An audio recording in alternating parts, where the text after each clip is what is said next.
about evaluation. Why is evaluation so important? The first reason is because it allows us to replicate our successes. We get to learn the story behind the result. And when we do that, we're not just waiting for the next accident. We're not waiting to get lucky again. We are taking responsibility for those awesome results and replicating them for future projects, future tasks, and future engagements. When you know how you created the result, you hold the power to create your results moving forward. This also, evaluation helps us when things don't go as planned. Again, you don't want to think that all of those things happen by accident, and then they happen by accident again. You haven't solved for the issues, and so you end up replicating your unsuccesses, replicating your challenges. You don't want to do that. And so evaluating not only lets you replicate the good, but allows you to not replicate the things that you don't want to. So if that sounds so great, why don't we just evaluate everything? Why don't we do this more often? The first reason I hear often is time. We are so busy in our jobs that we just move from one thing to the next. We are on the hamster wheel. There is a to-do list waiting for us. And so as soon as we finish something and cross it off the list, we move on. And we don't take the time because we think we don't have the time. The other reason, and probably a bigger reason why we don't evaluate, is because of what we make it mean. Now, this is more specific to when we're evaluating something we feel did not go well, but we will take that time and take that evaluation to place judgment. And so we don't want to look at it again. We maybe had an event that didn't go well. We had a project that didn't go well. We don't want to look at that again. We want to move on, because if we do look at it, we may make it mean all kinds of things. That we should have known better, that we're not as good of a leader, that maybe we weren't cut out for this. When we do evaluation right, we can take that judgment away and use evaluations for what they're meant to do. Replicate success and not replicate the challenges. So, what do we do? How can we get over this? One way, if you haven't watched the self-coaching model, I encourage you to go to that session and watch it, because you want to take your evaluation and put it in the circumstance line. When you do that, you can reveal all the thoughts that you have about the evaluation, and with it, reveal all the emotions that come with it.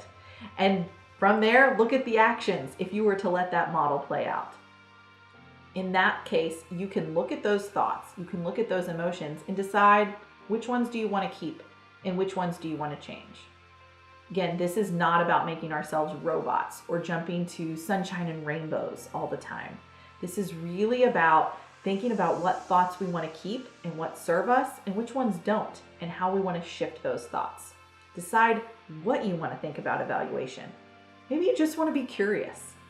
That is a much smaller jump than to loving every result that you've ever gotten.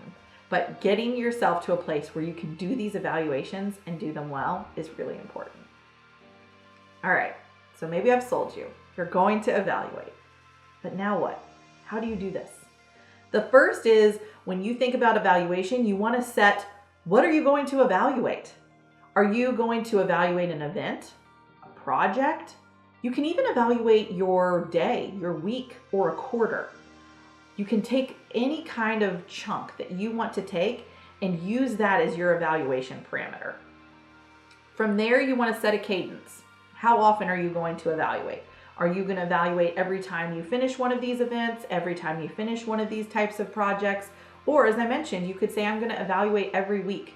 I'm going to sit down on Friday afternoons and I'm going to take some time to say how that went. The next is, what are your evaluation criteria? There are a lot of different ways that you can evaluate. You can evaluate, again, what went well, what didn't go well, what do I want to keep doing, where am I still getting stuck, what one thing do I want to change?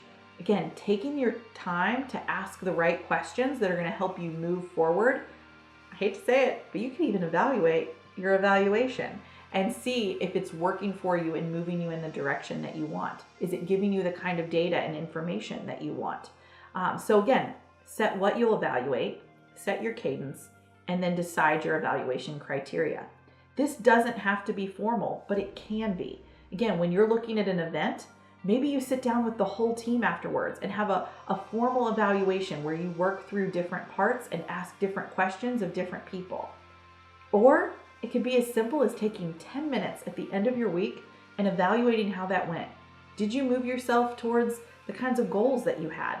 Did you move the needle on some projects that you want to do? Did you spend the time the way you wanted to spend your time? All of those questions, again, will help you move in the direction you want to go.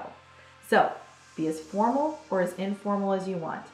Make sure you're catching yourself when you make excuses as to why you don't want to evaluate, and remember how important it is to replicate those successes and stop replicating the things that keep you stuck. All right, what are you going to evaluate today?